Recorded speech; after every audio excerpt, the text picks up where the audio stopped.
नागपुर में दीपावली से पहले पुलिस ने शांति और सौहार्द का संदेश देने के लिए विशेष शांति मार्च निकाला। ये मार्च 14 अक्टूबर की शाम 5:30 बजे महल के गांधी पुतले से शुरू होकर तहसील पुलिस थाने तक निकाला गया। इस दौरान नागपुर पुलिस आयुक्त डॉक्टर रविंदर कुमार सिंगल मुख्य रूप से उपस्थित रहे। इस मार्च का उद्देश्य था कि दीपावली का त्योहार शांति और भाईचारे के माहौल में मनाया जाए तथा कोई भी व्यक्ति स्थिति का गलत फायदा न उठाए। मार्च के दौरान पुलिसकर्मियों ने नागरिकों से सहयोग की अपील की है, वहीं लोगों ने भी पुलिस के इस प्रयास का स्वागत किया है।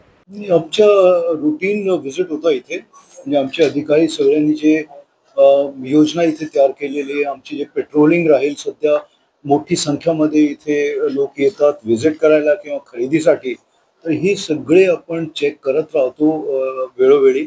आणि इथे सराफा बाजार असो किंवा जे दीपावलीसाठी जे साहित्य खरेदीसाठी लोक भरपूर मोठी संख्यामध्ये पूर्ण शहरामधून इथे येतात। तर ही व्यवस्था आपली चांगली आहे की नाही किंवा जे ट्रॅफिकचं नियोजन आहे तो कसे करण्यात आलेलं आहे, आमचे जे अधिकारी अंमलदार आहेत ते कुठे कुठे आहेत की नाही, कसं ही सगळी योजना जी आपण तयार केलेली आहे ते आमची आज सगळे वरिष्ठ अधिकारी आम्ही इथे आलो होतो, चेकिंग वगैरे केली आणि सध्या एकदम कंट्रोलमध्ये आहे सगळी परिस्थिती। आणि पुढे जसे जसे लोकांच्या आवाजही इथे जास्त होईल आपण अजून आम्हाला थोडा बंदोबस्त स्ट्रेंथन करावा लागेल, यासाठी आमची आज इथे व्हिजिट होती।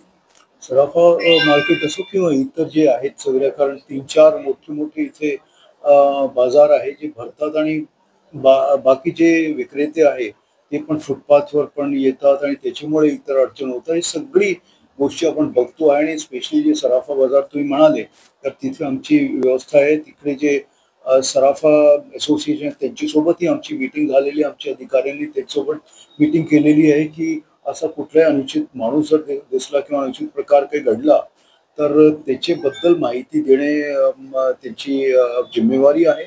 आणि कसे आपण जे त्यांचे सीसीटीव्हीची व्यवस्था असो किंवा इतर पार्किंगची व्यवस्था त्यांच्याकडून जे आहे आम्हाला जे अपेक्षित आहे ते व्यवस्थित आहेत की नाही